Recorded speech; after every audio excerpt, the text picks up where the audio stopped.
Marguerite se blottissait sous une mince couverture à son endroit habituel, derrière la Bibliothèque nationale de France, site Richelieu.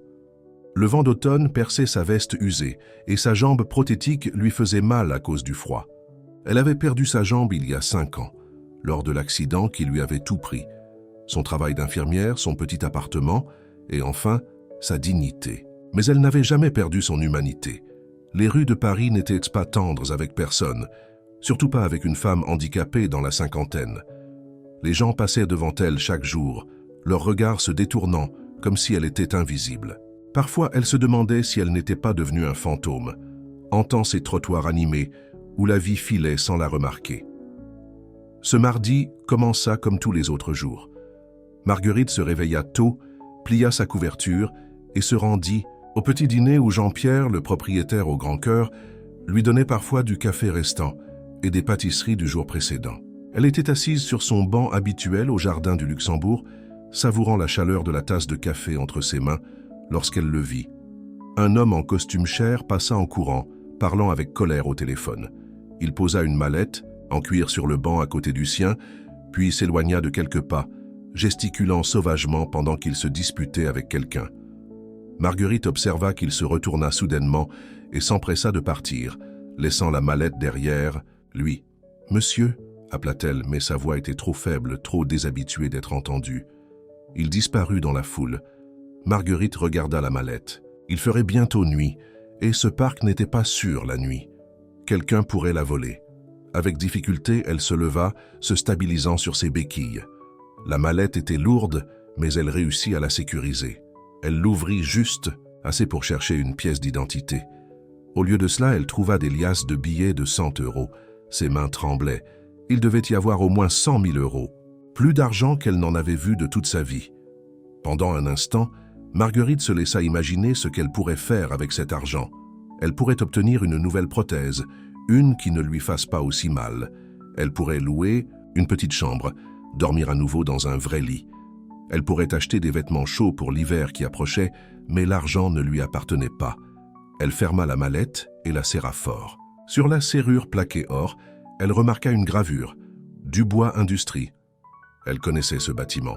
C'était la haute tour de verre qui projetait des ombres sur son endroit habituel l'après-midi. Ce soir-là, Marguerite ne dormit pas. Elle garda la mallette, la tenant près d'elle, ignorant les murmures de la tentation dans son esprit. Au matin, elle se dirigea vers la tour Montparnasse, sa progression lente et douloureuse sans ses béquilles, qu'elle avait dû laisser derrière elle pour porter la mallette. Les agents de sécurité à l'entrée la regardèrent avec suspicion et dégoût. « Madame, vous devez partir », dit fermement l'un d'eux. « S'il vous plaît », la voix de Marguerite était rauque. « Je dois voir Monsieur Dubois. J'ai trouvé sa mallette. » Les gardes échangèrent des regards. L'un d'eux passa un coup de fil. Quelques minutes plus tard, un groupe d'hommes en costume accourut, le visage tendu. Parmi eux se trouvait l'homme du parc. Daniel Dubois était différent à la lumière du jour. Plus jeune qu'elle ne l'avait prévu, peut-être dans la quarantaine, avec des traits nets et des yeux froids. Ses yeux s'écarquillèrent lorsqu'il vit la mallette sur ses genoux. « Nous devons vérifier le contenu », dit l'un de ses assistants, tendant la main vers la mallette. Marguerite la lui remit sans hésitation. « Tout y est », dit-elle. « Doucement, je n'ai rien pris. » L'assistant compta rapidement l'argent pendant que Dubois la regardait. Elle pouvait sentir son regard parcourir ses vêtements miteux, sa jambe manquante, la saleté sur ses mains. « Vous auriez pu la garder, » dit-il enfin, la voix pleine d'incrédulité. « Pourquoi ne l'avez-vous pas fait ?» Marguerite leva les yeux vers lui, croisant son regard. « Parce que ce n'était pas à moi. » La simplicité de sa réponse sembla le secouer. Il se racla la gorge. « Je dois vous rembourser d'une manière ou d'une autre. Dites-moi votre prix. » Marguerite sentit des larmes se former dans ses yeux. Elle n'avait pas pleuré depuis des années. Les larmes étaient un luxe qu'elle ne pouvait pas se permettre dans la rue. Mais maintenant, elle venait sans crier gare. « Puis-je demander une chose ? N'importe. »« Quoi ?» dit-il, s'attendant probablement à ce qu'elle nomme une somme d'argent. « Pouvez-vous dire mon nom ?» Les mots sortirent en chuchotement. « Quoi ?» Il fronça les sourcils, confus. « Personne n'a dit mon nom depuis des années, » expliqua Marguerite, la voix tremblante. « Les gens me regardent à travers moi, au-delà de moi. Parfois, je me demande si je suis encore réel. Je veux juste entendre quelqu'un dire mon nom à nouveau. » Le visage de Daniel Dubois changea. La froideur de ses yeux fondit, remplacée par quelque chose d'autre, de la compréhension peut-être ou de la honte. « Comment vous appelez-vous » demanda-t-il doucement. « Marguerite » dit-elle, une larme roulant sur sa joue. « Marguerite Collins. » Il prit une profonde inspiration. « Marguerite » répéta-t-il, et son nom dans sa bouche sonnait comme quelque chose de précieux, quelque chose de digne. « Marguerite Collins. » Et à cet instant, quelque chose bougea dans l'univers. Non pas parce qu'un homme riche avait parlé à une femme sans abri, mais parce que, pour la première fois depuis des années, Marguerite se sentait à nouveau humaine. Daniel Dubois ne put pas dormir cette nuit-là. Chaque fois qu'il fermait les yeux, il voyait le visage de Marguerite, entendait sa simple demande résonner dans son esprit. Il avait construit son empire en étant dur, en voyant le monde, en noir et blanc, profit et perte. Mais aujourd'hui, quelque chose s'était fissuré dans ce monde parfait. Il se leva de son lit king-size et alla à son bureau à domicile. Les lumières de la ville brillaient sous la fenêtre de son penthouse, mais quelque part en bas, Marguerite était probablement blottie dans un coin sombre, essayant de se réchauffer. « Qu'est-ce qui ne va pas chez moi ?» marmonna-t-il, se passant les mains dans les cheveux. Il lui avait bien sûr donné de l'argent. Il avait fait écrire un chèque de 10 000 € par son assistant. Marguerite avait essayé de le refuser, mais il avait insisté. C'était une juste récompense, s'était-il dit, plus qu'équitable. Alors pourquoi se sentait-il si vide? Son téléphone sonna, le surprenant. C'était Victoire, sa fiancée. « Chérie, je viens d'apprendre ce qui s'est passé. Vas-tu bien? Quelque chose a-t-il été volé ?» La voix de Victoire était aiguë d'inquiétude. « Je vais bien, » dit Daniel. « Rien n'a été volé. Une femme sans abri a trouvé la mallette et l'a rendue. »« Une femme sans abri ?» Le ton de Victoire changea. « Eh bien, j'espère que vous avez fait vérifier ses antécédents par la sécurité. Ces gens peuvent être très rusés, vous savez. Elle a probablement des complices. » Daniel ressentit une vague de colère. « Elle s'appelle Marguerite, » dit-il sèchement, « et elle a rendu 100 000 € sans prendre un seul billet. »« Oh !» Victoire fit une pause. « Eh bien, c'est gentil. Quoi qu'il en soit, n'oubliez pas le gala de charité de demain soir. La presse sera là et nous devons montrer un front uni après cet article désagréable sur les licenciements à l'usine. » Après avoir raccroché, Daniel s'assit dans son fauteuil en cuir réfléchissant. Le gala de charité. Son entreprise faisait des dons de millions à diverses causes chaque année. C'était bon pour les relations publiques. Mais s'était-il déjà vraiment soucié de l'endroit où cet argent allait? Avait-il déjà regardé dans les yeux de quelqu'un qui avait besoin d'aide? Le lendemain matin, il arriva à son bureau plus tôt que d'habitude. « Sandrine, » appela-t-il sa secrétaire, « j'ai besoin que vous trouviez quelqu'un pour moi. »« Bien sûr, monsieur Dubois. Qui ?»« Une femme sans abri nommée Marguerite Collins. Elle a une jambe prothétique. Elle reste généralement près de la Bibliothèque nationale de France. » Sandrine eut l'air surprise mais acquiesça. 1 heure plus tard, elle revint avec un dossier. « Monsieur, j'ai trouvé des informations. Marguerite Collins, 52 ans, ancienne infirmière à l'hôpital Necker, enfant malade. A perdu sa jambe dans un accident de voiture il y a 5 ans. La compagnie d'assurance a refusé sa demande en raison d'une technicalité et elle n'a pas pu payer les frais médicaux. A perdu son appartement et puis elle est devenue qu'invisible, » termina Daniel, se souvenant des paroles de Marguerite. Il passa la matinée en réunion, mais son esprit continuait à vagabonder. Le conseil poussait pour plus de licenciements à l'usine d'Alsace. « Ce n'est qu'une affaire, » disait-il, « juste des chiffres sur une feuille de calcul. Combien de ces travailleurs étaient à un chèque de devenir invisibles aussi ?» Cet après-midi-là, il annula son déjeuner avec Victoire et se rendit à la Bibliothèque nationale de France. Il trouva Marguerite dans le petit parc derrière, assise sur un banc avec un livre sur les genoux. Elle leva les yeux lorsqu'il s'approcha, la surprise traversant son visage. « Monsieur Dubois ?»« Daniel, » corrigea-t-il. « Puis-je m'asseoir ?» Marguerite bougea, faisant de la place. De près il pouvait voir à quel point elle était maigre, à quel point ses vêtements pendaient lâches sur sa silhouette, mais ses yeux étaient clairs et intelligents en le regardant. « Que lisez-vous » demanda-t-il. Elle lui montra la couverture, Le Petit Prince. Ils vous permettent d'emprunter des livres. La bibliothécaire, Madame Chen, elle est gentille. Elle me laisse lire ici pendant la journée. La voix de Marguerite était plus forte qu'hier, moins hésitante. Les livres m'aident à me souvenir de qui je suis. Dans les histoires, tout le monde compte, même les gens invisibles. Daniel sentit cette fissure dans son monde s'élargir. « Parlez-moi de votre métier d'infirmière », dit-il. Pendant l'heure suivante, Marguerite lui raconta sa vie, au sujet des patients dont elle s'était occupée, des vies qu'elle avait touchées, à propos de l'accident qui lui avait pris sa jambe et comment la compagnie d'assurance, dont il possédait des actions, réalisa-t-il avec un choc, l'avait abandonnée lorsqu'elle en avait le plus besoin. « Le plus difficile n'était pas de perdre ma jambe, dit-elle regardant sa prothèse. C'était de perdre mon but. Les infirmières aident les gens. C'est ce que j'étais. Et puis soudain, c'est moi qui avais besoin d'aide, et personne n'était là. » Daniel regarda sa montre et se leva. « Je dois y aller. Il y a un gala de charité ce soir. » Marguerite hocha la tête, se retirant déjà en elle-même, s'attendant probablement à ne plus jamais le revoir. « Mais d'abord, dit-il, j'ai besoin de votre aide pour quelque chose. » Elle leva les yeux, confuse. « Vous étiez infirmière. Vous avez aidé les gens. Je veux que vous m'aidiez à comprendre quelque chose. » Il prit une profonde inspiration. « Chaque année, mon entreprise fait des dons de millions à des œuvres de charité. Mais je n'ai jamais vraiment su où ils devraient aller. Allez-vous m'aider? Aidez-moi à voir ce à quoi j'ai été aveugle. » Les yeux de Marguerite se remplirent à nouveau de larmes, mais cette fois, elle sourit.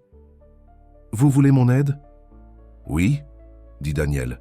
« Et je veux commencer. Ce soir, voulez-vous venir au gala avec moi ?» Marguerite regarda ses vêtements miteux, toucha ses cheveux emmêlés avec gêne. « Je ne peux pas, je ne suis pas... » « Vous êtes exactement celle qui doit être là, » dit Daniel, fermement. « Ces gens font des dons de millions sans jamais rencontrer les gens qu'ils prétendent aider. Il est temps qu'ils rencontrent quelqu'un de réel. » Il lui tendit la main. « Qu'en dites-vous, Marguerite Collins, prête à redevenir visible ?» Marguerite regarda sa main pendant un long moment. Puis, lentement, elle tendit la main et la prit. Aucun d'eux ne le savait alors, mais ce simple geste changerait non seulement leur vie, mais aussi la vie d'innombrables autres. Parce que parfois, les plus grands changements commencent par les plus petits actes de gentillesse, comme dire le nom de quelqu'un ou vraiment le voir pour la première fois. Victoire Dubois se tenait devant son miroir sur toute la longueur, ajustant son collier de diamants. Le gala de charité commencerait dans 2 heures et tout devait être parfait. Sa robe rouge de créateur coûtait plus que ce que la plupart des gens gagnaient en un mois, mais c'était le but. Dans son monde, l'apparence était tout. Son téléphone vibra. C'était un message de Daniel. « J'amène quelqu'un au gala. Un invité spécial. » Victoire fronça les sourcils. Daniel n'amenait jamais d'invité inattendu à des événements. Elle essaya de l'appeler, mais l'appel alla directement à la messagerie vocale. Quelque chose n'allait pas. Pendant ce temps, de l'autre côté de la ville, Marguerite était assise, nerveusement sur une chaise dans le salon de coiffure Jean-Louis David, Paris. Daniel l'y avait emmené directement du parc, ignorant les regards choqués du personnel. Monsieur Dubois, la propriétaire du salon, avait commencé à protester, mais Daniel l'avait interrompu. « Donnez-lui tout ce dont elle a besoin, » dit-il. « Cheveux, maquillage, tout. » Maintenant, tandis que la styliste travaillait sur ses cheveux, Marguerite se reconnaissait à peine dans le miroir. Le gris avait été recouvert d'une couleur brun chaud, et ses mèches emmêlées étaient transformées en ondulations douces. Ses mains, propres pour la première fois depuis des mois, tremblèrent sur ses genoux. « Allez-vous bien ?» demanda Daniel, remarquant sa nervosité. « Je n'appartiens pas à ce monde, » chuchota Marguerite. « Ces gens, ils sauront que je ne suis pas une des leurs. » Daniel s'agenouilla à côté de sa chaise, sans se soucier de son costume cher. « Vous avez raison. Vous n'êtes pas une des leurs, vous êtes meilleure, vous êtes réelle. » Après le salon, ils allèrent dans une boutique qui avait été spécialement gardée ouverte pour eux. La propriétaire, une femme élégante, nommée Sophie, jeta un coup d'œil à la jambe prothétique de Marguerite et sut immédiatement quoi faire. « J'ai exactement ce qu'il vous faut, » dit-elle, sortant une belle robe bleu foncé avec une fente subtile qui s'adapterait à la prothèse de Marguerite tout en la faisant se sentir élégante. « Cette couleur fera ressortir vos yeux. » Pendant que Marguerite enfilait la robe, Daniel passa un autre appel. « Docteur Martin ? Oui, j'ai besoin d'une faveur. Aussi vite que possible, pouvez-vous faire poser une nouvelle prothèse ?» Aussi, moment où ils arrivèrent au gala, Marguerite semblait transformée à l'extérieur. Mais à l'intérieur, elle tremblait toujours. La salle de bal de l'hôtel Plaza Athénée, Paris, était remplie de l'élite parisienne, tous vêtus de leurs plus beaux atours, tous jouant leur rôle dans ce spectacle élaboré de richesse et de charité. Victoire les repéra dès leur entrée. Son sourire parfait se figea sur son visage lorsqu'elle vit Daniel entrer avec une femme qu'elle ne reconnaissait pas. Une belle femme, élégamment vêtue, mais quelque chose chez elle était différent. Il y avait une légère irrégularité dans sa démarche, une hésitation qui provenait d'années de douleur. « Daniel, chéri. » Victoire accourut, sa voix miellée mais ses yeux perçants. « Qui est votre invité ?»« Victoire, voici Marguerite Collins, » dit Daniel, fermement. « Marguerite, ma fiancée, Victoire Lefebvre. » Les yeux de Victoire s'écarquillèrent lorsqu'elle fit le lien. « La femme sans abri. Daniel, as-tu perdu la tête ?» Plusieurs têtes se tournèrent vers eux. Daniel sentit Marguerite se tendre à côté de lui, mais avant qu'il ne puisse parler, elle redressa les épaules et regarda Victoire directement dans les yeux. « Oui, je suis sans abri, » dit Marguerite, sa voix claire et ferme. « Je suis aussi une ancienne infirmière qui a tout perdu à cause de la cupidité d'une compagnie d'assurance. Je suis une des personnes invisibles que vous prétendez tous ne pas voir tous les jours. Mais ce soir, je suis là pour être vue. » Un silence se fit dans la foule proche. Le visage de Victoire devint rouge de colère et d'embarras. « Comment osez-vous » siffla-t-elle. « C'est un événement de charité respecté, pas une soupe populaire. »« Exactement, » dit Daniel à haute voix, en s'assurant que tout le monde puisse entendre. « C'est un événement de charité. Mais combien d'entre nous ici connaissent réellement les gens que nous prétendons aider? Combien d'entre nous les ont regardés dans les yeux et appris leur nom ?» Il se tourna pour s'adresser à la foule qui s'était rassemblée autour d'eux. « Tout le monde, je veux que vous rencontriez Marguerite Collins. Il y a 5 ans, elle était infirmière à l'hôpital Necker-Enfants Malades, sauvant des vies tous les jours. Puis elle a perdu sa jambe dans un accident. La compagnie d'assurance, dont beaucoup d'entre nous ici possèdent des actions, a refusé sa demande. Elle a tout perdu. Et savez-vous ce qu'elle a fait lorsqu'elle a trouvé ma mallette contenant 100 000 euros? Elle a rendu chaque euro. » La foule murmura. Les téléphones sortirent, enregistrant la scène. Demain, tout cela serait sur les pages des réseaux sociaux, mais pas comme Victoire l'avait prévu. « Marguerite m'a appris quelque chose d'important, » continua Daniel. « Elle m'a appris que la dignité n'est pas quelque chose que vous pouvez acheter.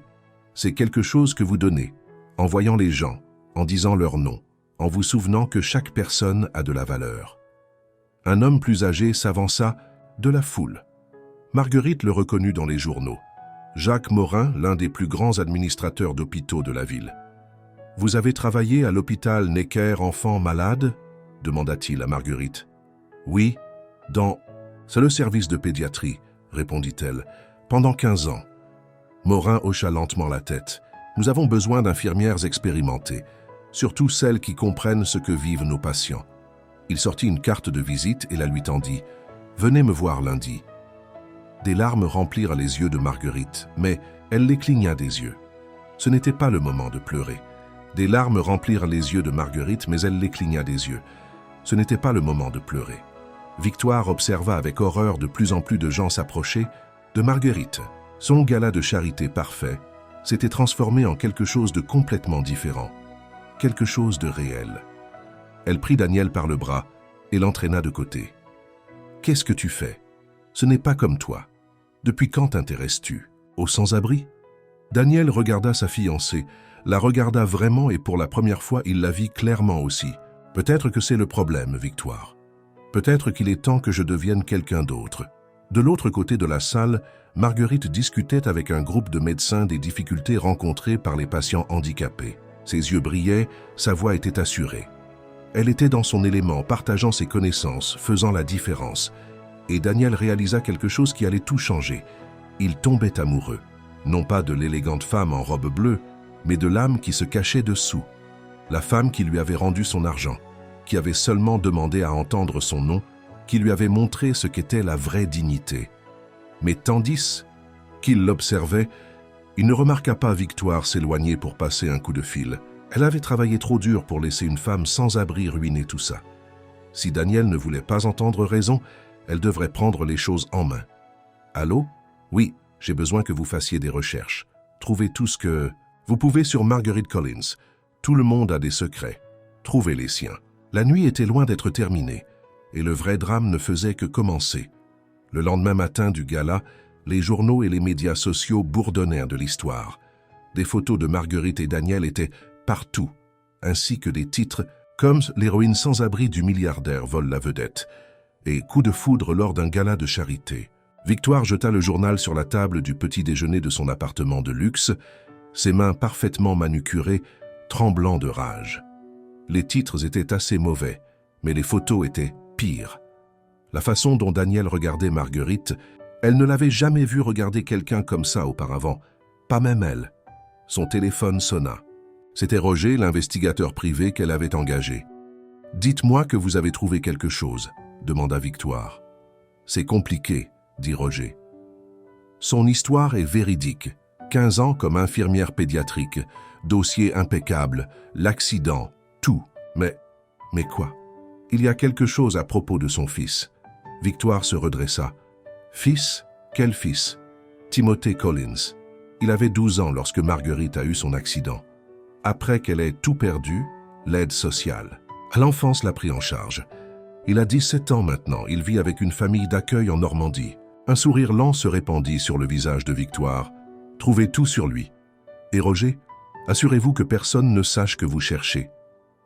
De l'autre côté de la ville, Daniel avait emmené Marguerite voir son nouvel appartement. Il n'était ni immense ni luxueux. Il savait qu'elle ne voudrait pas ça. Mais il était propre et lumineux, avec de grandes fenêtres et des meubles choisis pour leur confort et leur accessibilité. « Je ne peux pas accepter ça », protesta Marguerite, même si ses yeux se remplirent de larmes à la vue d'un vrai lit. « Si, tu peux », dit Daniel fermement. « Tu commences à travailler à l'hôpital la semaine prochaine. Tu as besoin d'un endroit convenable pour vivre. » Marguerite passa sa main sur le canapé moelleux, se souvenant combien de temps il s'était écoulé depuis qu'elle s'était assise sur autre chose que des bancs, de parcs et des trottoirs. « Pourquoi fais-tu tout ça ?» Daniel s'approcha d'elle. « Parce que tu m'as fait voir ce que j'avais ignoré. Parce que tu m'as montré ce qu'était la vraie force. » Il fit une pause, le cœur battant. « Parce que je crois que je tombe amoureux de toi. » Marguerite recula, secouant la tête. « Non, tu ne peux pas, tu es fiancée, et je suis... Tu es quoi? Forte, compassionnée. La personne la plus sincère que j'ai jamais rencontrée. Je suis brisée, » murmura Marguerite, de plus de façon que tu ne le sais. Avant que Daniel ne puisse répondre, son téléphone vibra. C'était un message de son assistante. « Réunion urgente du conseil d'administration dans 1 heure. »« Je dois y aller, » dit-il à contre-cœur. Mais on n'a pas fini de parler de ça. Chez Dubois Industries, la salle de réunion était tendue. Victoire était assise à la table, l'air parfaitement composé. Elle avait convoqué cette réunion d'urgence, invoquant des inquiétudes concernant l'image publique de l'entreprise. « La couverture médiatique du gala est problématique », commença-t-elle. « Nos actionnaires sont préoccupés par le comportement récent de Daniel. » Richard Moreau, le plus ancien membre du conseil d'administration, hocha la tête. Danser avec une femme sans abri lors d'un événement caritatif est une chose, mais il y a des rumeurs selon lesquelles vous prévoyez de l'embaucher dans l'un de nos hôpitaux. Elle s'appelle Marguerite, dit Daniel en serrant les dents, et elle est plus qualifiée que la moitié des infirmières que nous employons actuellement. Ce n'est pas le problème, coupa Victoire avec aisance. Le problème, c'est que vous prenez des décisions basées sur l'émotion plutôt que sur le bon sens commercial. Cela affecte la confiance des investisseurs. Peut-être qu'il est temps que l'émotion influence nos décisions, rétorqua Daniel. Savez-vous combien de personnes perdent tout à cause des factures médicales? Combien se retrouvent dans la rue parce que des entreprises comme la nôtre privilégient le profit aux gens? Oh, s'il te plaît. Victoire leva les yeux qu'au ciel. Ensuite, tu vas nous dire que tu vas loger toutes les personnes sans abri de Paris. Pas toutes, dit Daniel calmement. Mais peut-être qu'on peut commencer par une, puis une autre, et une autre. Les membres du conseil d'administration échangèrent des regards inquiets. Ce n'était pas le Daniel Dubois qu'ils connaissaient, l'homme d'affaires impitoyable, qui ne laissait jamais le sentiment influencer son jugement. Pendant ce temps, Marguerite était assise dans son nouvel appartement, dépassée par tout ce qui s'était passé. Elle prit une photo encadrée que Daniel avait trouvée et placée sur l'étagère, sa photo de remise de diplôme d'infirmière. Elle avait l'air si jeune, si pleine d'espoir. Sa main trembla lorsqu'elle ouvrit son vieux portefeuille et sortit une autre photo qu'elle gardait cachée du monde. Un garçon souriant avec ses yeux et les fossettes de son père. « Je suis désolée, Timothée, » murmura-t-elle. « Je suis tellement désolée de t'avoir laissé tomber. » La sonnette sonna, la faisant sursauter. Lorsqu'elle ouvrit la porte, un livreur lui tendit une grande enveloppe. À l'intérieur, il y avait une seule feuille de papier, avec un message tapé. « Daniel est-il au courant de Timothée, de ce qui s'est réellement passé la nuit de l'accident? Continue de jouer Cendrillon si tu veux, mais souviens-toi, chaque conte de fées a une fin. » Marguerite s'effondra par terre, le papier se froissant dans ses mains. Elle avait pensé que ses secrets étaient enfouis dans le passé, cachés sous des années de douleur et de honte. Mais quelqu'un les avait trouvés. Son téléphone sonna. C'était Daniel. Elle laissa le message aller à la messagerie vocale, ses mains tremblant. Trop pour répondre. Sa voix emplit l'appartement vide. « Marguerite, la réunion du conseil a été difficile, mais je me fiche de ce qu'ils pensent. Je voulais dire ce que j'ai dit plus tôt. Je tombe amoureux de toi et je ne vais pas le cacher. Rappelle-moi, quand tu peux. On a tellement de choses à se dire. » Marguerite regarda la note menaçante puis la photo de Timothée. Elle l'avait perdu une fois à cause de ses erreurs. Maintenant, juste au moment où elle avait trouvé une chance de bonheur, le passé revenait pour tout détruire. Mais cette fois, elle ne se battait pas seulement pour elle-même. Elle se battait aussi pour Daniel, pour le bien qu'il pouvait faire, pour le changement qu'il voulait apporter. Elle ne pouvait pas laisser son passé ruiner ça. Elle prit son téléphone et composa un numéro qu'elle avait mémorisé, mais qu'elle n'avait jamais eu. Le courage d'appeler. « Aide sociale à l'enfance. Je m'appelle Marguerite Collins. J'ai besoin d'informations sur mon fils, Timothée Collins. » Le soleil se couchait dehors par sa fenêtre, peignant le ciel dans des tons d'orange et de rose. Quelque part dans cette ville, Victoire tramait son prochain coup. Daniel menait ses propres batailles dans la salle du conseil. Et Timothée était aussi là-bas, peut-être en se demandant si sa mère pensait à lui. Marguerite redressa les épaules. Elle avait survécu à la perte de sa jambe, à la perte de son fils, à la perte de tout. Elle avait survécu des années dans la rue. Elle pouvait survivre à ça aussi. Mais d'abord, elle devait dire la vérité à Daniel, toute la vérité. Avant que quelqu'un d'autre ne le fasse, le bureau de l'assistante sociale était petit et exigu, avec des classeurs qui bordèrent les murs et l'odeur du vieux café dans l'air. Marguerite était assise raide sur la chaise inconfortable. Ses mains serrées fermement sur ses genoux. Timothée Collins lut Madame Renaud sur son écran d'ordinateur. « Oui, j'ai son dossier ici. Il va bien dans sa famille d'accueil. Élève méritant, capitaine de l'équipe de débat. » Le cœur de Marguerite était gonflé de fierté et de douleur. « Puis-je le voir ?» Madame Renaud la regarda avec sympathie. « Il a 17 ans maintenant, Madame Collins.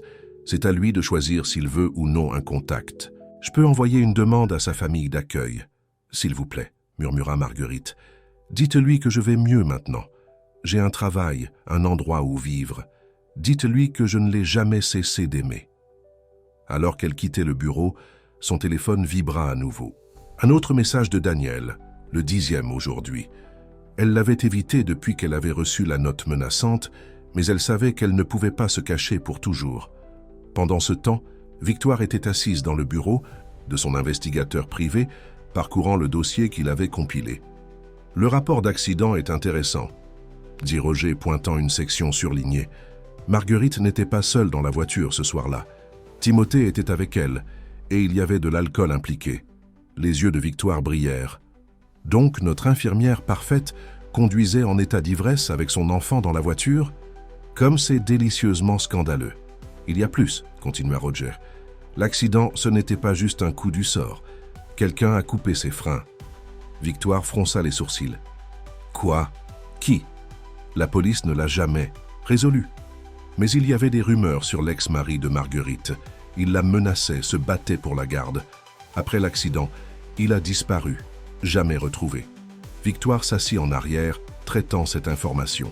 C'était mieux qu'elle ne l'espérait. Pas seulement un scandale, mais des couches de scandale. Un accident de conduite en état d'ivresse, un ex-mari disparu, un enfant abandonné. Au moment où elle aurait fini, le conte de fées de Marguerite se transformerait en cauchemar. De l'autre côté de la ville, Daniel était assis dans son bureau, regardant son téléphone. Pourquoi Marguerite ne répondait-elle pas à ses appels? L'avait-il effrayé en lui confessant ses sentiments, ou était-ce autre chose? Sa secrétaire le contacta. « Monsieur Dubois, il y a un jeune homme qui veut vous voir. Il dit que c'est à propos de Marguerite Collins. » Le cœur de Daniel sauta. « Faites-le entrer. » L'adolescent qui entra dans son bureau avait l'air douloureusement familier. Il avait les yeux de Marguerite. « Je suis Timothée Collins, » dit le garçon, sa voix ferme malgré sa nervosité évidente. « Et j'ai besoin de savoir ce que vous voulez avec ma mère. » Daniel fit un geste pour que Timothée s'asseye. « Comment m'as-tu trouvé ?»« Ce n'était pas difficile. Vous êtes partout dans les journaux avec elle. » Les mains de Timothée se serrèrent en poing. Tout le monde à l'école en parle. La femme sans abri qui a conquis le cœur d'un milliardaire. Mais ils ne connaissent pas la vérité. Quelle vérité? Les yeux de Timothée se remplirent de larmes. La vérité sur ce qui s'est réellement passé la nuit de l'accident. La nuit où elle a choisi l'alcool plutôt que moi. Daniel sentit son monde basculer. « De quoi parles-tu? Elle était ivre, » dit Timothée amèrement. « On rentrait chez nous après mon match de baseball. J'avais fait le lancer gagnant. Elle a dit qu'on devait fêter ça. Je l'ai supplié de me laisser appeler papa pour qu'il vienne nous chercher. Mais elle n'a pas voulu écouter. Elle a dit qu'elle allait bien et puis... » Il s'arrêta, sa voix se brisant. Daniel attendit, le cœur battant. Les freins n'ont pas fonctionné. On est sorti de la route. Je me souviens avoir crié. Quand je me suis réveillé à l'hôpital, ils m'ont dit que maman avait perdu sa jambe. Mais j'avais tout perdu. Ma maison, ma famille, ma confiance en elle. Daniel eut du mal à concilier cette histoire avec la Marguerite qu'il connaissait. « As-tu parlé avec elle depuis ?» Timothée secoua la tête. « Mes parents adoptifs ont essayé d'organiser des visites, mais j'ai refusé. Comment pourrais-je la faire face? Comment pourrais-je lui dire que j'ai vu papa trafiquer la voiture ce matin-là, que je savais ce qu'il comptait faire, mais que j'avais trop peur pour le dire ?» Le souffle de Daniel se coupa. « Votre père a coupé les freins? Il a dit qu'il ne faisait que les vérifier, » murmura Timothée. « Mais je l'ai entendu au téléphone la veille au soir, en train de se disputer avec quelqu'un à propos du fait que maman obtienne la garde exclusive. Il a dit qu'il préférait la voir morte plutôt que de la laisser me prendre. » Les pièces commencèrent à s'emboîter dans l'esprit de Daniel. « Donc l'accident n'était pas la faute de votre mère. Mais pourquoi n'a-t-elle pas contesté l'accusation de conduite en état d'ivresse? »« À cause de moi, » dit Timothée, les larmes coulant maintenant sur son visage. « La police a trouvé de l'alcool dans son système, mais c'était la bière de papa. Je l'avais renversée sur elle quand on s'est écrasé. Elle aurait pu le contester, elle aurait pu leur parler de papa. Mais il était toujours dehors et elle avait peur. Alors elle a laissé faire, les a laissé penser le pire d'elle pour me protéger. » Daniel se leva brusquement. « On doit retrouver ta mère. Maintenant. » Mais avant qu'il ne puisse bouger, la porte de son bureau s'ouvrit en grand. Victoire était là, le visage rouge de triomphe. « Daniel, chérie, je suis si contente de t'avoir attrapé. As-tu vu les nouvelles du soir? Ils diffusent une histoire assez intéressante sur ta précieuse Marguerite. » Elle alluma la télévision du bureau. Voilà, c'était là, éclaboussé à l'écran. Le passé sombre de l'héroïne sans-abri, conduite en état d'ivresse, mise en danger d'enfant, et un mari disparu. Timothée regarda la télévision avec horreur. « Non, ce n'est pas juste. Vous ne comprenez pas. » Mais Victoire n'avait pas fini. « Oh, je comprends parfaitement. Votre mère est une fraude, mon cher garçon. Et maintenant, tout le monde le saura. » Daniel prit son téléphone, essayant à nouveau le numéro de Marguerite. Cette fois, elle répondit au premier coup de fil. « Daniel. » Sa voix était brisée, vaincue. « J'allais te dire tout. Je sais, Marguerite. Je sais pour l'accident, pour le père de Timothée. Tu n'es plus seule. On vient te chercher. » Il y eut une pause, puis une inspiration brusque. « Il est là. » « Qui est là? »« François, le père de Timothée. Il est devant mon appartement. » Le téléphone est tombé. Timothée pâlit. « Papa? Mais il a disparu il y a des années. » Daniel était déjà en mouvement, attrapant son manteau. « Appelez la police. Dites-leur. Tout. Victoire, si tu essaies de faire tourner cette histoire avant qu'on arrive à la vérité, je m'assurerai que tous les journaux du pays sachent comment tu as essayé de détruire une femme innocente pour sauver ta propre position sociale. » Le sourire narquois de Victoire vacilla. « Tu n'oserais pas. Essaye-moi. » Daniel regarda Timothée. « Tu viens ?» Le garçon hocha la tête, la détermination remplaçant la peur sur son visage. « Elle m'a protégé toutes ces années. Maintenant, c'est à mon tour de la protéger. » Alors qu'ils traversèrent les rues de la ville, l'esprit de Daniel courait encore plus vite. Marguerite ne se battait plus, seulement pour sa dignité. Elle se battait pour sa vie.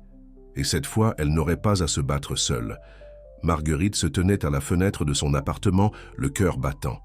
François n'avait pas beaucoup changé en 5 ans, toujours, grand et large d'épaules, avec les mêmes yeux froids qu'elle se souvenait de leur dernière confrontation. Il était appuyé contre une voiture de l'autre côté de la rue, regardant directement son immeuble. Elle s'éloigna de la fenêtre, les mains tremblant lorsqu'elle prit à nouveau son téléphone. Les nouvelles étaient partout maintenant. Son passé éclaboussait sur tous les écrans de la ville. Mais ils avaient tout faux. L'alcool, l'accident, la disparition de François, rien de tout cela ne s'est passé comme ils le disent. Un coup fort à sa porte la fit sursauter. « Marguerite ?» La voix de François, la même voix qui hantait ses cauchemars depuis des années. « Ouvre, ma chérie, on doit parler. » Elle recula de la porte, regardant frénétiquement autour de l'appartement. La cage d'escalier. Elle pouvait y arriver, même avec sa prothèse. « Je t'ai vu à la télé, » continua François, sa voix faussement douce. « Tu étais très jolie, à cette fête chic. Tu as fait sensation, n'est-ce pas? Notre garçon a dû le voir aussi. » Le souffle de Marguerite se coupa. Timothée. François l'avait-il trouvé? « Laisse-le tranquille, » cria-t-elle, sa voix plus forte qu'elle ne le ressentait.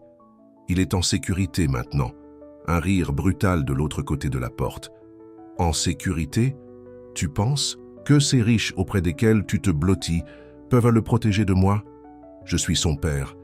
Tu as perdu ce droit quand tu as essayé de nous tuer. » Les coups à la porte devinrent plus forts. C'est ce que tu penses qui s'est passé. Tu as toujours eu un talent pour déformer les choses. Peut-être que je devrais aller dire à ton nouveau petit ami ce qui s'est vraiment passé ce soir-là. Un bourdonnement, un SMS de Daniel. « On arrive dans 5 minutes, la police arrive, accroche-toi. » Mais la porte était déjà en train de se disloquer sous les assauts de François. Marguerite attrapa ses béquilles. Elle pourrait s'en servir comme arme si nécessaire. Elle avait passé 5 ans à être invisible, impuissante. Plus maintenant. La porte s'ouvrit en éclats. François se tenait là, le visage déformé par la rage et quelque chose d'autre, le désespoir. « Tu as tout ruiné, » grogna-t-il. « J'avais des dettes à rembourser. Cet argent d'assurance aurait tout réglé. Mais il a fallu que tu survives, n'est-ce pas ?» Les yeux de Marguerite s'écarquillèrent tandis que la compréhension s'éveillait. « L'assurance, c'est pour ça que tout ça a commencé? Tu as essayé de me tuer pour l'argent de l'assurance? Le plan était parfait. » Le contrôle de François se fissurait. « Tu aurais eu un accident tragique. J'aurais touché l'argent de l'assurance. Tous mes problèmes seraient résolus. Mais tu as survécu et puis tu as commencé à poser des questions sur les freins, alors tu as disparu, » termina Marguerite. « Laissez tout le monde croire que j'étais la conductrice ivre qui a mis notre fils en danger. Tu as détruit ma vie, tu m'as enlevé mon enfant. Tout ça pour de l'argent ?» François s'approcha, les mains se serrant en poing. « Et maintenant, tu recommences. Tu te rapproches de ce milliardaire, probablement en train de planifier de prendre son argent aussi. Tu as toujours été doué pour jouer les victimes. La seule victime ici, c'est notre fils, » dit Marguerite, levant sa béquille. « Il a perdu ses 2 parents à cause de ta cupidité. »« Lâche l'affaire, » grogna François, sortant quelque chose de sa veste. « Une arme à feu. Tu viens avec moi. On va rendre visite à ton riche petit ami, récupérer ce que j'aurais dû avoir il y a 5 ans. » L'emprise de Marguerite sur sa béquille se resserra. « Non. » Le mot resta suspendu dans l'air entre eux. Les sourcils de François se levèrent. « Non, j'ai passé 5 ans à avoir peur de toi, » dit Marguerite. « 5 ans à te laisser détruire ma vie. Plus maintenant. » Elle balança sa béquille, juste au moment où François se jeta en avant. L'arme à feu partit, le son assourdissant dans le petit appartement. Marguerite sentit une douleur lancinante à l'épaule, mais l'adrénaline la maintenait en mouvement. La béquille toucha la main de François, envoyant l'arme à feu glisser sur le sol. Ils se débattèrent, Marguerite se battant avec une force qu'elle ne savait pas avoir. Sa prothèse la déséquilibra, mais elle l'utilisa à son avantage, se laissant tomber et entraînant François avec elle. « Maman !» la voix de Timothée. Le cœur de Marguerite s'arrêta. Il était dans l'embrasure. De la porte, Daniel juste derrière lui. François se figea à la vue de son fils. Timothée, ce moment de distraction fut tout ce dont la police avait besoin. Ils envahirent l'appartement, armes au poing. « Police de Paris, mains où on peut les voir !» Alors qu'il menottait François, il continua à regarder Timothée. « Fils, je n'ai jamais voulu... J'essayais de nous donner une vie meilleure. » Mais Timothée ne regardait pas son père. Il courut vers Marguerite, qui était aidée par Daniel. « Maman, tu saignes.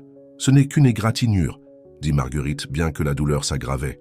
« Timothée, mon garçon, je suis tellement désolé. »« Non, » la coupa Timothée, les larmes coulant sur son visage. « Je suis désolé, j'ai vu papa trafiquer la voiture ce jour-là. J'aurais dû te le dire.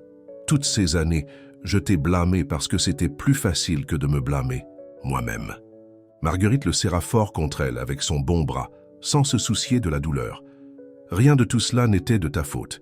Tu n'étais qu'un enfant. » Alors que les ambulanciers arrivaient en hâte pour soigner la blessure de Marguerite, Victoire apparut dans l'embrasure de la porte, le visage pâle. « Daniel, » commença-t-elle, mais il la coupa. « C'est fini, Victoire. Tu voulais un scandale? Tu l'as. Le conseil d'administration sera très intéressé d'entendre comment tu as essayé de détruire la vie d'une femme innocente. » Le calme de Victoire se brisa. « Je te protégeais. Je protégeais notre entreprise. »« Non, » dit Daniel tranquillement. « Tu te protégeais. Et maintenant, tu as tout perdu. » Alors qu'il chargeait François dans une voiture de police à l'extérieur. Les reporters se rassemblèrent déjà. L'histoire changeait à chaque minute. D'un scandale sur une femme sans abri ivre au volant à une histoire de sacrifice maternel, de trahison paternelle et du cheminement d'un fils vers la vérité. Dans l'ambulance, Marguerite tenait la main de Timothée tandis qu'un ambulancier bandait son épaule. Daniel était assis de l'autre côté d'elle, sa présence constante et forte. « Que se passe-t-il maintenant » demanda Timothée. Marguerite regarda son fils, puis Daniel. Il y a 5 ans, elle avait tout perdu en essayant de protéger son enfant. Maintenant, d'une certaine manière, elle avait tout récupéré, et plus encore. Maintenant, dit-elle, on commence à guérir. Ensemble. Dehors, les lumières de la ville scintillèrent comme des étoiles, témoins d'une histoire qui avait commencé par une mallette perdue et s'était terminée par des vérités retrouvées. Et quelque part dans ces lumières, une nouvelle histoire commençait. Une histoire de deuxième chance, de rédemption et de l'amour qui voit au-delà des apparences jusqu'au cœur qui se trouve en dessous. La chambre d'hôpital était silencieuse, sauf pour le léger bip des moniteurs. Marguerite était assise relevée dans son lit, son épaule bandée, regardant les informations du matin sur la petite télévision fixée au mur. Son histoire était partout, non pas la version déformée que Victoire avait essayé de répandre, mais la vérité. « Homme d'affaires local arrêté pour tentative de meurtre vieille de 5 ans », titrait le journal. Le nom de l'héroïne sans abri lavé. Timothée s'était endormi sur la chaise à côté de son lit. Son jeune visage paisible pour la première fois depuis leur retrouvaille. Il avait l'air tellement plus âgé que le garçon de 12 ans dont elle se souvenait. Et pourtant, il était toujours si innocent. Un léger coup à la porte la fit lever les yeux. Daniel se tenait là, tenant une tasse de café et une pile de papier. « Comment te sens-tu » demanda-t-il doucement en essayant de ne pas réveiller Timothée. « Comme si on m'avait tiré dessus », tenta Marguerite un sourire. « Mais aussi libre. Pour la première fois depuis 5 ans, je me sens libre. » Daniel s'assit au bord de son lit, prudent de ne pas bousculer son épaule blessée. La police a trouvé des preuves dans la voiture de François. Des notes sur ses dettes de jeu, le contrat d'assurance, tout. Il planifiait ça depuis des mois. Et tout ce temps, je pensais que je méritais de tout perdre. La voix de Marguerite se brisa. Je pensais avoir échoué en tant que mère. Tu n'as jamais échoué. La voix de Timothée les surprit tous les deux. Il s'assit, se frottant les yeux. Tu m'as protégé, même quand je te détestais pour ça. Une infirmière entra pour vérifier les constantes vitales de Marguerite. Madame Collins, le docteur Martin est là pour vous voir concernant votre nouvelle prothèse. Déjà ? Marguerite sembla surprise. Daniel sourit. J'ai peut-être tiré quelques ficelles. Les meilleurs médecins, le meilleur équipement. Tu danseras à nouveau en un rien de temps. Dansant ? Marguerite leva un sourcil. Je n'ai pas dansé depuis le gala, termina Daniel. Et tu étais magnifique. Timothée regarda leur échange avec un sourire entendu. « Maman, il y a quelque chose que tu veux me dire sur toi et Monsieur Dubois ?» Marguerite rougit, mais avant qu'elle ne puisse répondre, un autre visiteur apparut à la porte. Jacques Morin, l'administrateur de l'hôpital du Gala. « Mademoiselle Collins, » dit-il chaleureusement, « j'espère que je ne vous interromps pas. Je voulais discuter de votre poste à l'hôpital, c'est-à-dire si vous êtes toujours intéressé, même après tout ce qui s'est passé. » Les yeux de Morin étaient là bienveillants, surtout après tout ce qui s'est passé. Nous avons besoin d'infirmières qui comprennent les traumatismes, qui savent ce que signifie se relever du fond. Et votre dossier à l'hôpital Necker-Enfants Malades était exemplaire. Timothée s'assit plus droit. « Tu retournes aux soins infirmiers ? S'ils veulent de moi, dit Marguerite doucement. Nous ferons mieux que ça, continua Morin. Nous lançons un nouveau programme pour les patients sans abri, les aidant à naviguer dans le système de santé et à se remettre sur pied. Nous avons besoin de quelqu'un pour le diriger, quelqu'un qui a vécu ça. » Les yeux de Marguerite se remplirent de larmes. « Tu veux que je dirige le programme ? Qui de mieux ?» intervint Daniel. « Tu l'as vécu, tu sais ce dont ces gens ont besoin mieux que quiconque. » Une agitation dans le couloir les interrompit. La voix de Victoire se fit entendre en train de se disputer avec la sécurité. « J'ai besoin de voir Daniel. C'est ridicule. Savez-vous qui je suis ?» Daniel se leva en soupirant. « Je devrais m'en occuper. » Mais Marguerite attrapa sa main. « Nous devrions nous en occuper ensemble. » Elle regarda Timothée. « Nous tous. » Victoire entra en trombe dans la pièce, son apparence habituellement parfaite légèrement décoiffée. Elle s'arrêta, Tanette à la vue d'eux tous ensemble. Marguerite dans le lit d'hôpital, Timothée protecteur à ses côtés, Daniel lui tenant la main. « La réunion du conseil d'administration est dans 1 heure. » dit Victoire, essayant de garder son calme. « Daniel, tu dois y être. Tout ton avenir est en jeu. »« Non, Victoire, » dit Daniel calmement. « Ton avenir est en jeu. Le conseil d'administration a déjà vu les preuves, non seulement sur les crimes de François, mais aussi sur ta tentative de détruire la réputation de Marguerite. Ta lettre de démission est probablement en train d'être rédigée en ce moment même. » Le visage de Victoire s'affaissa. « Tu l'as choisi, ce cas de charité ?»« Je choisis la vérité, » répondit Daniel. « Je choisis la compassion.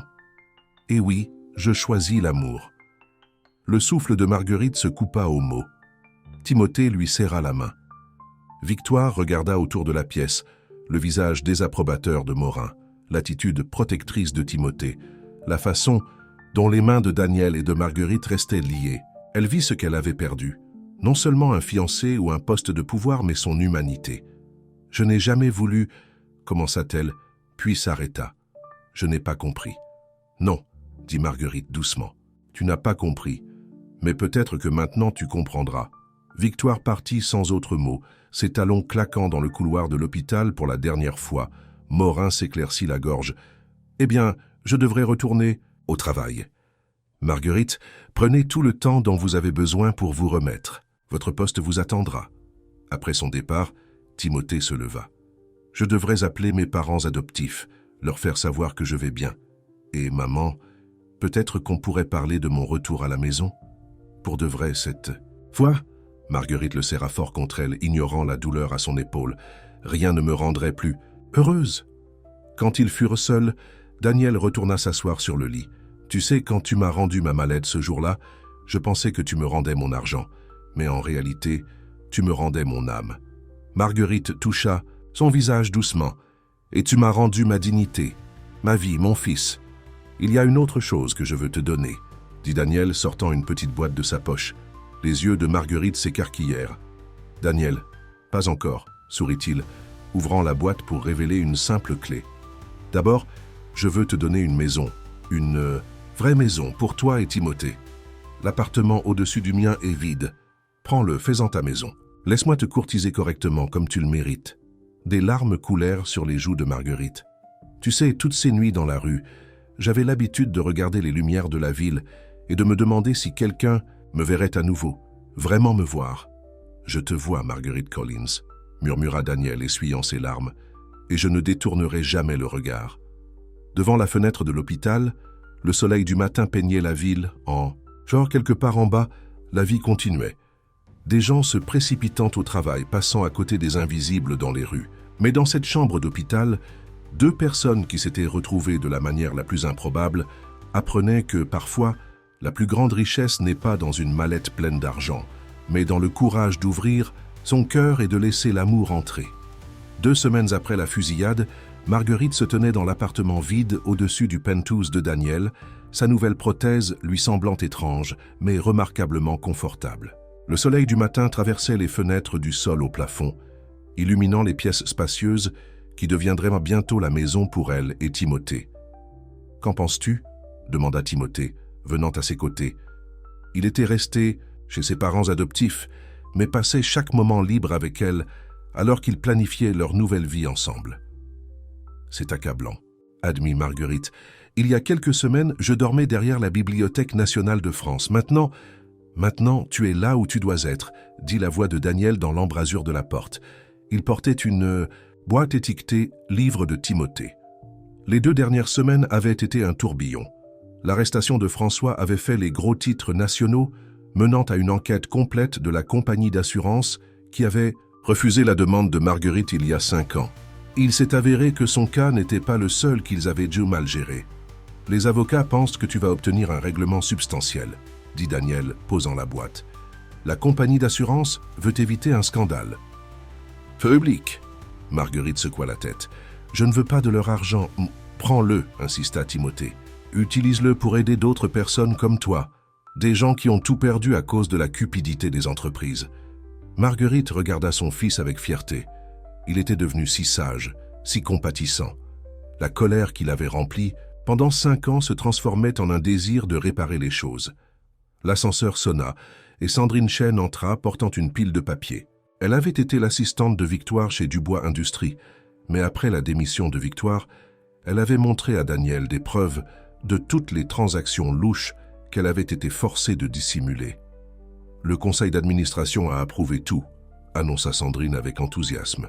La nouvelle initiative de santé pour les sans-abri, le partenariat avec les foyers locaux, le programme de bourse pour les enfants de parents handicapés, tout va de l'avant. Daniel sourit.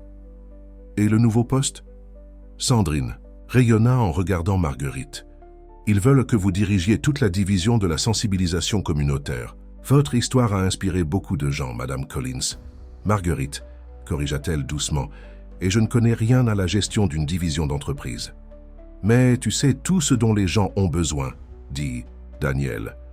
Le reste, tu peux apprendre. Sandrine a accepté d'être ton assistante. Timothée explorait l'appartement, ouvrant des portes et vérifiant les pièces. Maman, il y a une pièce ici qui serait parfaite pour un bureau, à domicile. Tu pourrais travailler à domicile parfois. Aider les gens directement d'ici. Marguerite suivit la voix de son fils, s'appuyant légèrement sur sa canne. La nouvelle prothèse était incroyable, mais elle s'y habituait encore.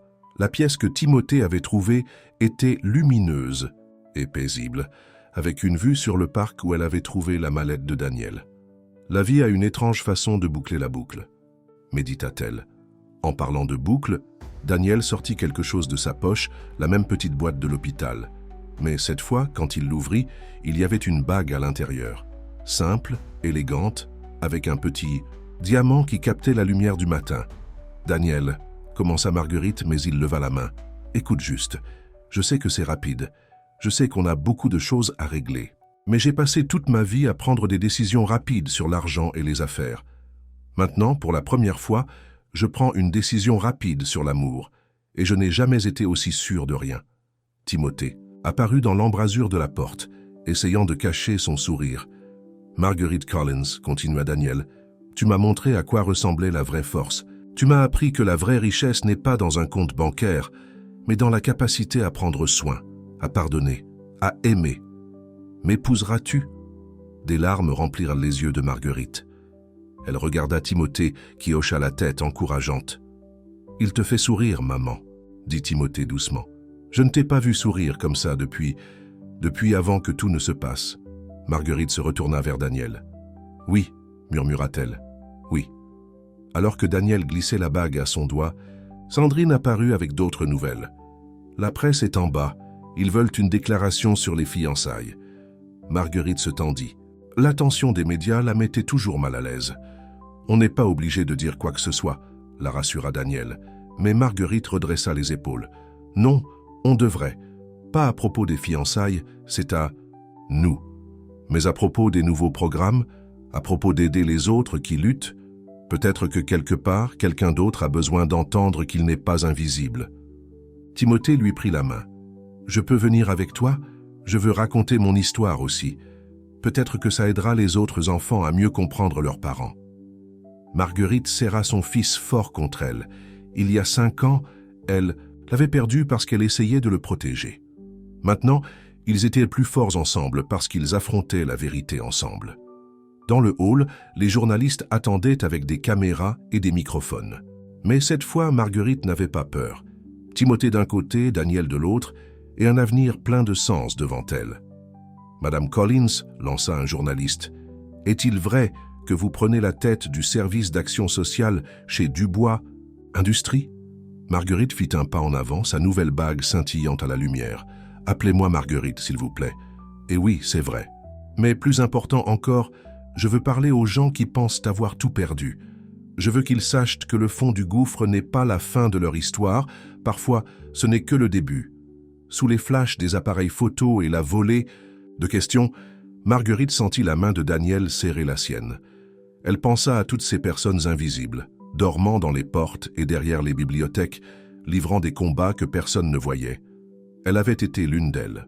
Maintenant, elle avait une chance d'être leur voix. « Parlez-nous de la nouvelle initiative de santé », demanda un autre journaliste. Marguerite sourit, pensant à toutes les vies qu'il pourrait en changer. « Cela commence par voir les gens, dit-elle. Vraiment les voir, apprendre leur nom, les traiter avec dignité. Parce que parfois, c'est tout ce dont quelqu'un a besoin pour trouver la force de se relever. » Timothée fit un pas en avant, surprenant tout le monde. « Ma mère m'a appris ça, » dit-il clairement dans les micros. « Elle m'a appris que la vraie force n'est pas de ne jamais tomber, c'est le nombre de fois où on se relève. » Les journalistes étaient captivés.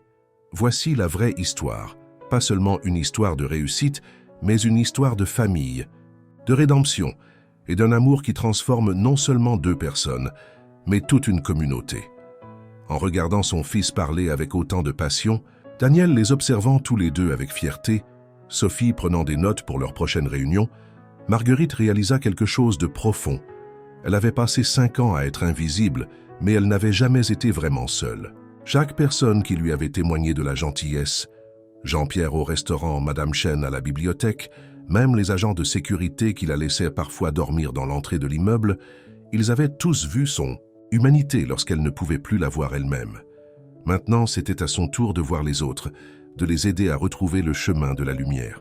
Parce que parfois, le plus grand cadeau qu'on puisse faire à quelqu'un n'est pas de l'argent, un abri ou même de l'amour, c'est la simple reconnaissance de son existence, de son importance, du fait que son histoire n'est pas terminée et l'histoire de Marguerite, elle ne faisait que commencer. 6 mois plus tard, Marguerite se tenait au pupitre du nouveau centre de santé communautaire Dubois, récemment ouvert. Des flashs crépitèrent, tandis qu'elle coupait le ruban cérémoniel, sa bague de fiançailles scintillant sous les lumières. Timothée se tenait à ses côtés, grand et fier dans son nouveau costume, tandis que Daniel la regardait du premier rang, les yeux emplis d'amour et d'admiration. « Il y a 365 jours, » commença Marguerite, la voix claire et forte. « Je dormais dans ces mêmes rues. Aujourd'hui, nous ouvrons un centre qui permettra de s'assurer que personne d'autre n'aura à faire de même. » La foule comprenait des visages familiers et nouveaux. Jean-Pierre du restaurant était là rayonnant de fierté. Il avait été engagé pour diriger la cafétéria du centre, fournissant des repas sains aux personnes dans le besoin. Madame Chen de la bibliothèque avait aidé à concevoir la salle de lecture, remplie de livres et d'ordinateurs pour la recherche d'emploi et l'éducation. Mais surtout, éparpillées dans le public, se trouvaient des dizaines de personnes portant encore les vêtements de la rue, l'espoir commençant à poindre dans leurs yeux fatigués. C'étaient les personnes que Marguerite avait personnellement invitées, celles que la société avait oubliées. « Ce n'est pas seulement un centre médical, » continua Marguerite, « c'est un lieu de nouveau commencement. Ici, vous trouverez des médecins qui ne vous jugeront pas, des conseillers qui écouteront votre histoire et surtout, des personnes qui vous verront, vraiment vous verront. » Dans les 6 mois qui ont suivi ses fiançailles avec Daniel, Marguerite s'était lancé dans la transformation de l'approche du service communautaire de Dubois Industries. Les anciens membres du conseil d'administration qui s'étaient opposés à sa nomination avaient été réduits au silence par les résultats, non seulement en matière de bonne volonté publique, mais aussi par un impact réel et mesurable sur la communauté. Timothée fit un pas en avant pour prendre la parole. À 17 ans, il était devenu le plus jeune membre du programme de sensibilisation des jeunes du centre. « Ma mère m'a appris que tout le monde mérite une seconde chance », dit-il. Mais plus que ça, elle m'a appris que parfois, les personnes qui semblent avoir tout perdu sont celles qui ont le plus à donner. Au fond de la salle, Victoire se tenait tranquillement, presque inaperçue. Elle avait changé au cours des derniers mois, humiliée par sa chute. Après avoir quitté Dubois Industries, elle avait eu du mal à trouver sa place jusqu'à ce que Marguerite étonnamment la contacte. « Vous comprenez la haute société, lui avait dit Marguerite. Vous savez comment les faire ouvrir leur porte-monnaie. Aidez-moi à aider les autres. » Maintenant, Victoire dirigeait le département de collecte de fonds du centre, utilisant ses relations sociales pour quelque chose de significatif pour la première fois de sa vie. Elle croisa le regard de Marguerite et hocha légèrement la tête, une reconnaissance silencieuse du chemin parcouru par toutes les deux. Sophie Chen, qui était devenue la main droite de Marguerite dans la gestion des programmes communautaires, s'avança pour annoncer le programme de la journée. Ils offraient des examens médicaux gratuits, des services de placement et une aide au logement. Mais surtout, ils offraient la dignité. Alors que Marguerite observait le premier groupe de sans-abri être accueillis au centre, elle sentit le bras de Daniel se poser autour de sa taille. « Je suis fier. De toi, murmura-t-il. Fier de nous, la corrigea-t-elle. Rien de tout cela ne serait arrivé si tu n'avais pas été prêt à voir au-delà des apparences ce jour-là avec la mallette. » Une agitation à l'entrée attira leur attention. Une femme était arrivée serrant un petit enfant, le visage meurtri. Marguerite s'approcha immédiatement d'elle, se souvenant de ses propres jours de peur et de désespoir. « Bienvenue, » dit-elle doucement, tendant la main.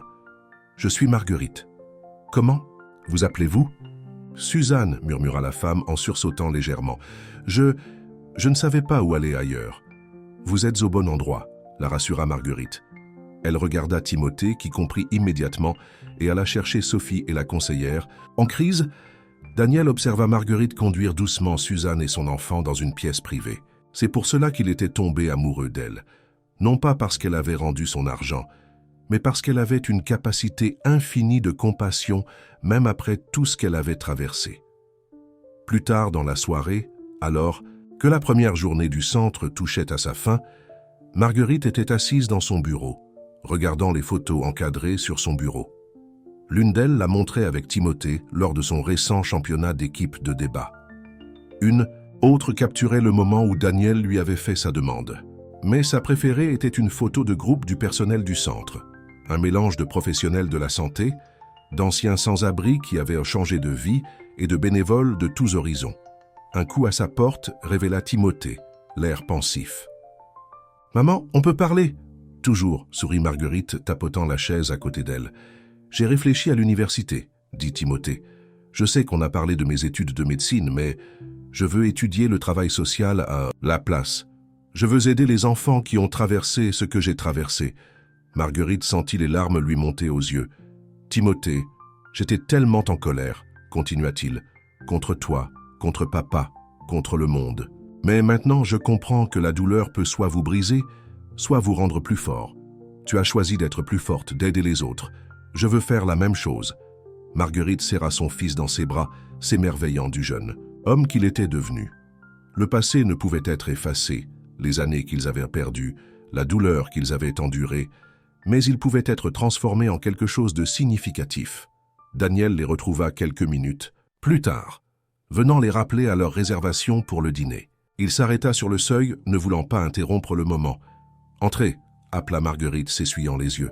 « On partage juste un moment, mère-fils. »« Le meilleur genre » sourit Daniel en les rejoignant. « Tout va bien ?» Timothée hocha la tête. « Je viens juste de parler à maman de mes projets d'université et... » Il hésita puis continua. « Je me demandais si, peut-être après le mariage, vous n'y verriez pas d'inconvénient. Si je pouvais vous appeler papa. » Les yeux de Daniel s'écarquillèrent. Il regarda Marguerite, qui rayonnait à travers. Ses larmes, puis de nouveau Timothée. « Je serai honoré », dit-il doucement. Devant la fenêtre du bureau, les lumières de la ville s'allumaient, les mêmes lumières que Marguerite avait l'habitude d'observer depuis son coin derrière la bibliothèque. Mais maintenant, elles ne semblaient pas froides et distantes. Elles étaient chaudes, accueillantes, pleines de promesses. Une nouvelle famille se formait, non seulement entre Marguerite, Daniel et Timothée, mais aussi dans la communauté plus large qu'ils étaient en train de construire. Chaque personne qui franchissait les portes du centre devenait membre de leur famille élargie, chacune ayant sa propre histoire de lutte et d'espoir. Et Marguerite, qui avait autrefois été invisible, était maintenant un phare de lumière pour les autres qui trouvaient leur chemin vers la maison.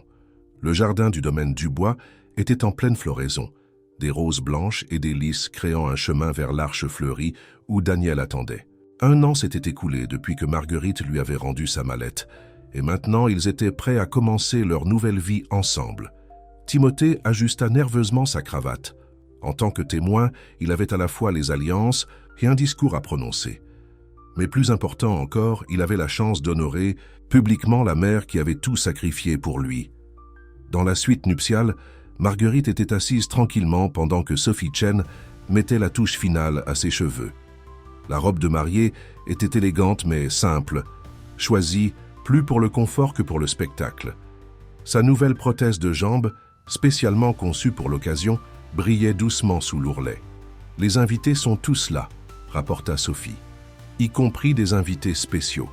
Marguerite sourit, sachant qui elle voulait dire. Elle avait insisté pour inviter des personnes du centre communautaire, d'anciens sans-abri qui avaient changé de vie, des familles qu'ils avaient aidées à réunir, des personnes dont la vie avait été touchée par leur travail.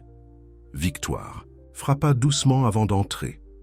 Leur relation avait évolué en une amitié inattendue, fondée sur le respect mutuel et la compréhension. « Tout est prêt, dit Victoire, puis fit une pause. « Marguerite, je veux que tu saches combien tu m'as appris. Sur la force, sur la dignité, sur ce qui compte vraiment.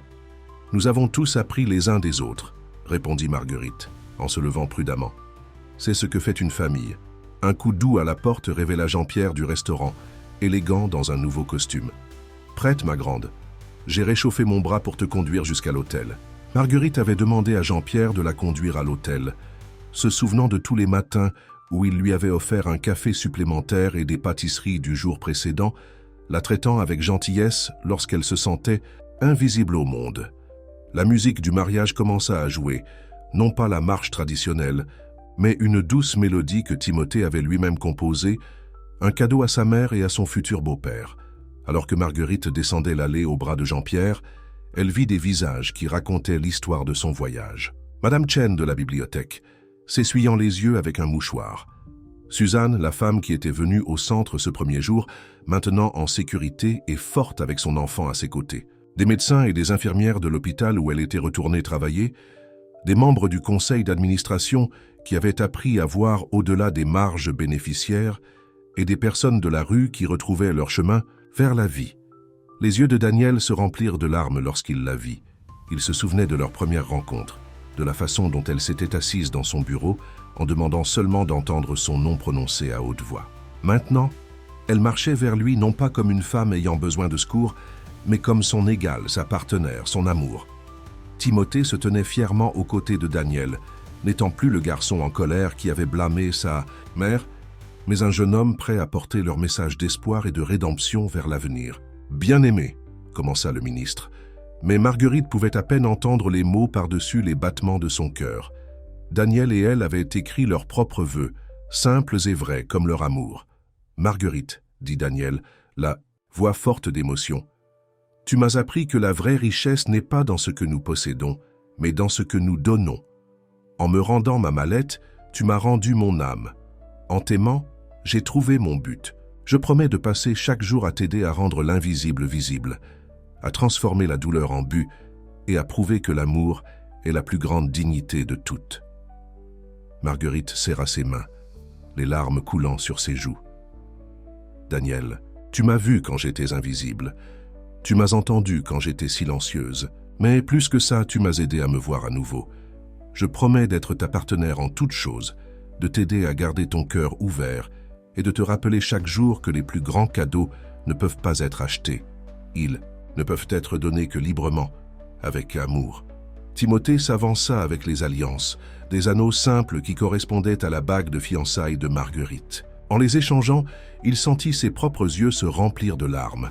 « Par le pouvoir qui m'est conféré, dit le ministre, je vous déclare mari et femme. » Le jardin explosa de joie, tandis que Daniel et Marguerite s'embrassaient. Timothée fut le premier à les embrasser tous les deux, leur petite famille enfin réunie. À la réception, Timothée se leva pour prononcer son discours. Il y avait travaillé pendant des semaines, voulant choisir chaque mot avec soin. « Il y a 1 an, commença-t-il, j'étais un enfant en colère qui pensait avoir tout perdu. J'ai blâmé ma mère pour un accident qui n'était pas de sa faute, portant une blessure qui n'était pas la mienne à porter. Mais maman n'a jamais cessé de m'aimer, n'a jamais cessé d'essayer de me protéger, même si cela signifiait me laisser partir. » Il se tourna pour regarder Marguerite et Daniel. Puis Daniel est entré dans nos vies, non pas comme un sauveur, avec un chéquier, mais comme quelqu'un qui comprenait que la vraie valeur n'est pas dans les comptes bancaires ou les affaires. Ensemble, ils m'ont montré que la famille n'est pas seulement une question de sang, c'est une question de qui vous voit, qui croit en vous, qui vous aide à devenir votre meilleur vous-même. Levant son verre, Timothée conclut « À ma mère et à Daniel, merci de m'avoir appris que l'amour est la plus grande dignité que nous puissions nous offrir. Et à tous ceux qui ont participé à leur voyage, merci d'être la preuve vivante que personne n'est invisible lorsque nous choisissons de vraiment nous voir les uns les autres. » Plus tard, alors que Marguerite et Daniel partageaient leur première danse, elle aperçut des membres de leur famille, élargie, célébrer autour d'eux. Victoire en pleine conversation avec un membre du conseil d'administration sur l'expansion des programmes du centre communautaire. Sophie et Jean-Pierre organisant des repas à emporter pour leurs invités de la rue.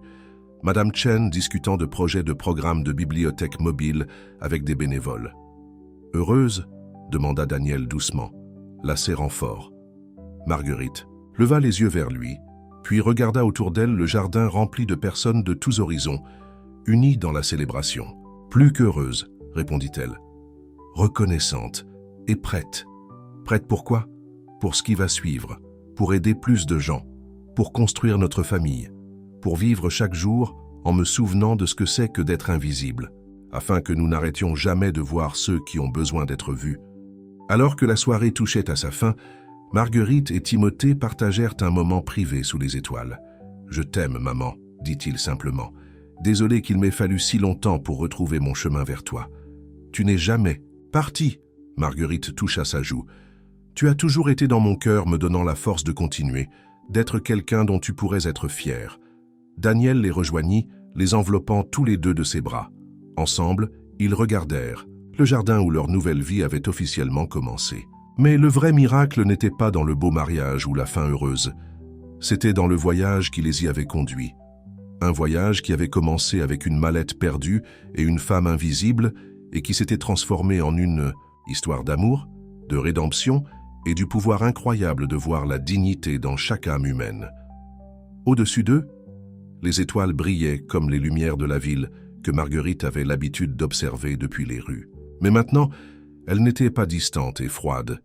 Elles étaient des promesses d'espoir, des rappels que même dans les moments les plus sombres, la lumière trouve un moyen de briller. Et parfois, cette lumière vient des endroits les plus inattendus, des personnes que nous croisons sans les voir, des cœurs que nous touchons lorsque nous apprenons enfin à regarder avec amour. Fin.